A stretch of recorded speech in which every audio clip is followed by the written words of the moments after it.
Bem, e para a conclusão do nosso raciocínio, eu quero trazer algumas evidências bíblicas do que o Cristo era a forma física, a manifestação carnal do Eterno, e não meramente um filho. Algumas escrituras nos dão base para isso. A primeira escritura é que ele foi o filho unigênito. Ele não foi filho único, tampouco foi filho primogênito. Foi unigênito. Se você partir para estudar essa palavra, você vai entender que a palavra unigênito quer dizer o único ser gerado por alguém. Então aquele corpo foi gerado pelo Eterno. Unigênito, só isso. Segundo, não há filho eterno de Deus, porque Jesus nasceu. Tudo que nasce tem começo, tudo que tem começo tem final, e o que tem começo e tem final não pode ser eterno. Mas o Deus que estava dentro dele era eterno. Outro ponto, Jesus era vidente. Como é isso? É lá no tanque de Siloé, naquele dia lá do milagre. Pega a tua cama e anda. Jesus disse, o filho nada faz, se antes não vê o pai fazendo. Existiam milhares de pessoas doentes no tanque de Siloé, mas Jesus viu quem ia ser curado. Ele viu o acontecimento, ele viu o Eterno incorporar nele fazendo lá na frente. Então ele foi em cima daquele e disse, o que queres? É porque não tem quem me leve nas águas, pega a tua esteira e anda. E ele foi embora. Você está entendendo? Quando Jesus subiu, estava no mar com os apóstolos, e ocorreu aquela grande tempestade, e Jesus estava cansado, Jesus homem, fisicamente estava desgastado, e dormia lá embaixo. Os discípulos foram lá e disseram, acorda, mestre, será que tu não está vendo que a tempestade está acabando com todos nós, nós morremos e tu está dormindo? E Jesus subiu. Eu quero lhe mostrar o que aconteceu naquela hora, uma visão profética da coisa. Enquanto Jesus subia para chegar à polpa do barco, o Espírito do Eterno era necessário incorporar naquele corpo para fazer o que fez. Ele simplesmente chegou na polpa do barco e gritou, mar, aquieta-te, e o mar calou. E os discípulos disseram, quem é esse que até o mar lhe escuta? Não foi assim? É porque ali era o Eterno. Ele não pediu a ninguém. Ele não disse, pai, para o mais. Não, mar, aquieta-te. Essa é outra evidência. Outra evidência de que aquele corpo incorporava o Eterno, ele era puro para isso, foi quando a morte de Lázaro ocorreu. Porque ali Jesus se deparou ensinando, depois foi para Betânia. E quando chegou lá, encontrou o corpo de Lázaro já em estado de putrificação, 4 dias de enterrado. Tanto que ninguém acreditava que aquele corpo ia voltar à vida. Jesus se dirigiu ao túmulo e durante esse trajeto o Espírito do Eterno entrou nele. Antes que isso acontecesse, Jesus viu Lázaro caminhando. Ele olhou para os céus e disse, Pai, eu te agradeço porque fazes tudo o que te peço. E a partir dali não era mais o homem Jesus. Por que não era?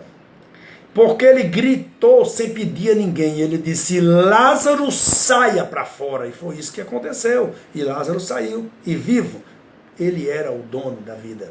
Ele era o Eterno ali, manifesto no corpo, chamado Jesus. Passaríamos dias e dias falando sobre as manifestações e evidências de que Jesus era a manifestação física do Criador. Mas não nos permite muito tempo. Se surgir alguma dúvida durante esse nosso estudo, esteja à vontade para nos procurar, esteja à vontade para perguntar, inquirir e, na medida do possível, eu estarei lhe passando informações. Mas o que aconteceu com Jesus depois que ele ressuscitou? Para encerrar. Bom, primeiro Deus construiu um corpo. Depois Deus entregou esse corpo a um sacrifício. Por fim, Deus glorificou esse corpo, ou seja, transformou ele no mesmo que era, num plasma. Precisava ficar aqui ainda durante um tempo. Há quem diga que aquilo era apenas um espírito. Não era, porque espírito não come. E lá, na história bíblica, Jesus comeu peixe, e mel com os discípulos depois de ressuscitado. Então era uma pessoa. Não, não é uma pessoa. Por quê? Porque a pessoa não atravessa paredes. E os discípulos estavam reunidos a portas fechadas e ele entrou. Ou seja, que espécie era aquela? A mesma espécie que conversou lá com Manoá. Era um plasma.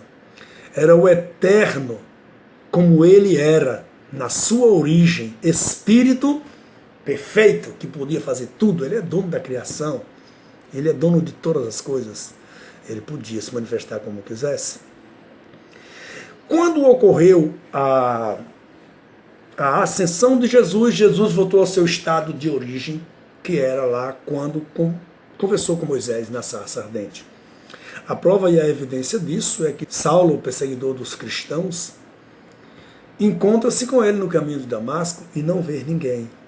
Ele viu apenas uma luz cegante, a mesma sarça ardente que estava lá com Moisés. Ele voltou ao seu estado de origem. Lá em Apocalipse diz o seguinte: e viu um trono, e sobre esse um assentado, e era semelhante ao Filho do Homem. João viu um trono. Cai por terra qualquer base de que há mais de um Deus. Uma trindade, uma trempe de Deus. Porque esse que estava sentado sobre o trono era Jesus. Ou seja, o Deus eterno, no seu estado de origem real. Sentado no trono. Certo? Se há um Deus Pai e um Deus Espírito Santo, além de Jesus, certamente João tinha visto 2 banquinhos e eles sentados, ou mais 2 tronos, mas não viu. Era apenas um trono. Era apenas um assentado sobre ele, e este chamava-se Jesus. Ele era o Filho do Homem. Ele era Jesus Cristo, o Deus eterno que manifestou-se. Então logo aí você compreende que a história de que Deus se dividiu em pedaços, ele foi um Deus, depois criou um filho, depois ele virou 2 deuses, sei lá. Porque se você parar para analisar, a crença da Trindade é 3 pessoas distintas, caramba, distintas quer dizer cada um com um DNA, cada um de uma forma, são distintas em uma pessoa? Não, não. Foram 3 manifestações. Deus se manifestou como Pai no Velho Testamento, se manifestou como Filho no Novo Testamento e se manifesta como o Espírito Eterno hoje, nos nossos dias, dentro da noiva. Simples assim. Eu espero que esse estudo tenha lhe esclarecido, e se não ficou convencido, fique à vontade, pode pegar os seus conceitos e voltar a vivê-los. Mas se você ficou, entenda, Deus é Espírito, e importa que os seus adoradores o adorem em Espírito e em verdade. Até um próximo estudo, e aqui termina a nossa sequência dessa semana no Sétima Voz TV. Deus abençoe, dê muita iluminação, muito conhecimento a todos nós, a mim principalmente, e proteção para prosseguirmos nessa caminhada. Fiquem em paz.